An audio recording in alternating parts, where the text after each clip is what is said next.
This is the United States Embassy in a country we shall call land. In actuality, host land does not exist, but this fictional nation has many counterparts. Small countries in which outside alien hands have planted the seeds of subversion. In this story, host land will typify such a country.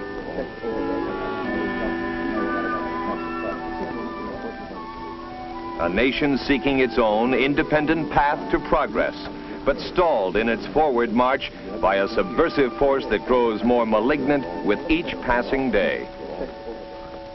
Gentlemen, the pattern here is familiar. Mr. Joppa, what is your government doing about this? As you know, we have had some success in counteracting their efforts, but never quite enough. At best, we have achieved a containment, stalemate. Now, with the sudden intensification of subversive activity, the outbreak of violence in the eastern province, my government is firmly convinced that a full-scale internal defense operation is the only answer to the problem. That is why we have once again come to the United States for help. As to our specific needs, you will find them outlined in the official requests which we have submitted for your attention. Of course, we've been aware of your problem and the step-up of subversive activity. We have planned for this type of emergency, prepared in advance, and continually updated. So I've been informed by your military attaché, Colonel Adams here. You have men who specialize in internal defense operations, familiar with the situation we're facing. Then you are specifically requesting? That you assist us ending our current training programs. We've got to set up and staff new training centers for officers and NCOs, and we must move quickly. With your government's help, we should be able to accomplish our objectives in much less time. And time will be a critical factor. I feel confident that my government will give you every assistance along those lines. In fact, we should be able to have additional advisors on the way here in a matter of just a few days. Other specifics? Frankly, Mr. Ambassador, we lack the trained men who would be able to plan and implement operations in an area we think is vitally important. Because of this, we are also requesting that your team of advisors include a senior officer who is thoroughly experienced in psychological operations. Very well, sir. I think we can provide you with an expert on the subject. This man is the expert on the subject. His name is Leo Hamilton, and he is a lieutenant colonel in the United States Army. Earlier today, he was designated the Psychological Operations Staff Officer Advisor. Soon, with the other officers on the advisory team, he will be flying to host land. In the area of psychological operations, Psyop, Colonel Hamilton qualifies as a veteran with considerable field experience. Now he is building on that knowledge, supplementing it with specifics concerning host land, its geography, its economy, its governmental structure. Above all, he is concerned with its people, their way of life, their religion, their culture, their sense of national identity, or lack of it. He must know the people of host land, for their minds will be his primary objective. As promised by the ambassador, a team of American military advisors arrives in host land just a few days after that country's official request for assistance. Their initial destination is the United States Embassy, and they are met by a representative of the military attaché. Like the others on the team, Colonel Hamilton has come to his assignment well prepared, but he still faces many hours of additional study and research before he can begin to initiate a Psyop program. At the embassy, he meets with the local United States Information Service representative for a briefing on all programs that may be already underway in host land. He reviews the psychological objectives the United States hopes to achieve in host land, objectives based on official U.S. foreign policy. He confers with the chief of the United States Agency for International Development. This knowledge is of vital significance, for his efforts must harmonize all other American activities within host land. His next stop is a host land Army post. He meets Lieutenant Colonel Matrak, who will be his counterpart, the man with whom he will work in very close conjunction while he serves in host land.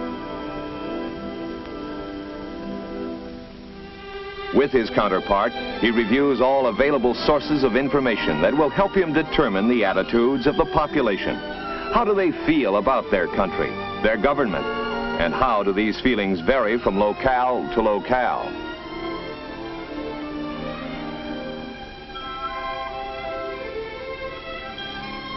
A comprehensive accumulation of data is reviewed, but it is not seen as unalterable fact. It is rather a guideline for further research. And all such further research is done firsthand. They literally tour the country, sounding out the people and their leaders, seeking face-to-face meetings that will pinpoint national and local problems, what they are and where they are. In the cities, they attend labor meetings.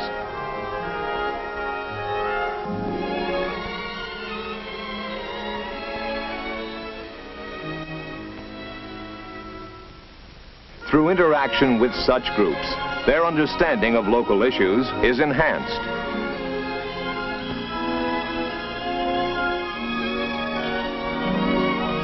They meet with labor leaders and industrialists.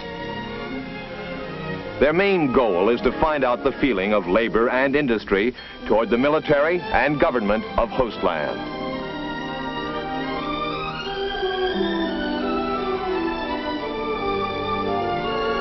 In many cases, the feeling of the people toward the military establishment is similar to that shown toward the existing government. Psychologically, the military in every country in the world represents government authority. Military psychological operations cannot function independently. They must always reflect the national policy of the host country.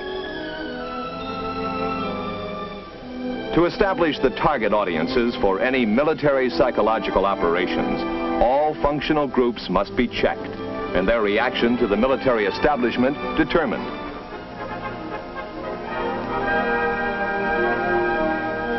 Teachers,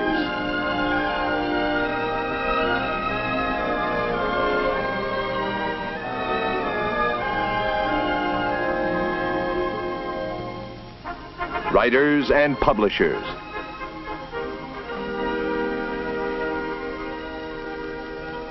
farmers,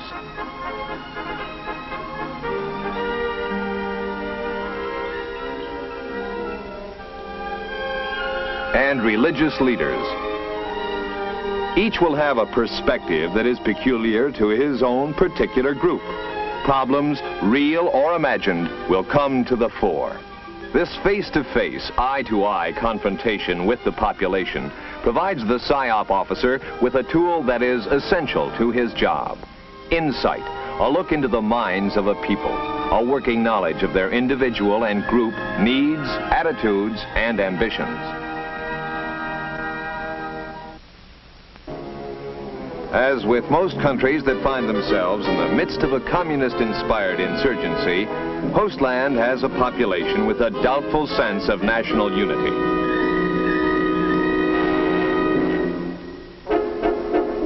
Hostland does have problems, economic, social, and emotional, and subversive insurgents are always aware of them, always ready to promise instant solutions for the price of revolution. In the more urban areas, where there is less dissension and more of a sense of national integrity, subversives achieve only minor disturbances at best. But real grievances must not be ignored.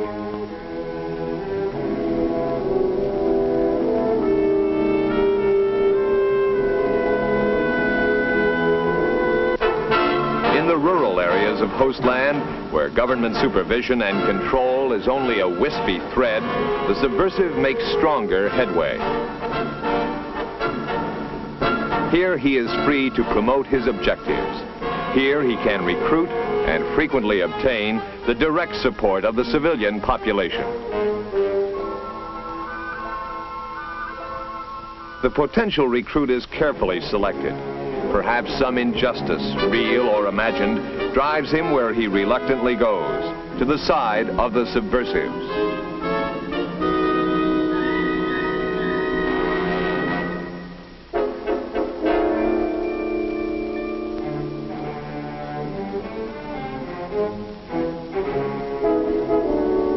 In some areas of host land, the subversives have so deceived the populace that they have very strong civilian backing. Here they are openly combating government troops.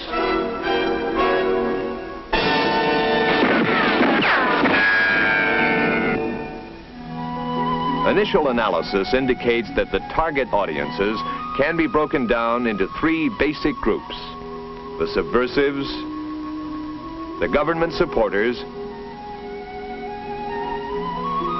and then the big group in the middle, the uncommitted civilians. Any Psyop effort will have to encompass all three groups. Having mentally worked out, altered, rejected, and then finally accepted plans for the military psychological operations program, they now prepare to put them on paper as a formal proposal.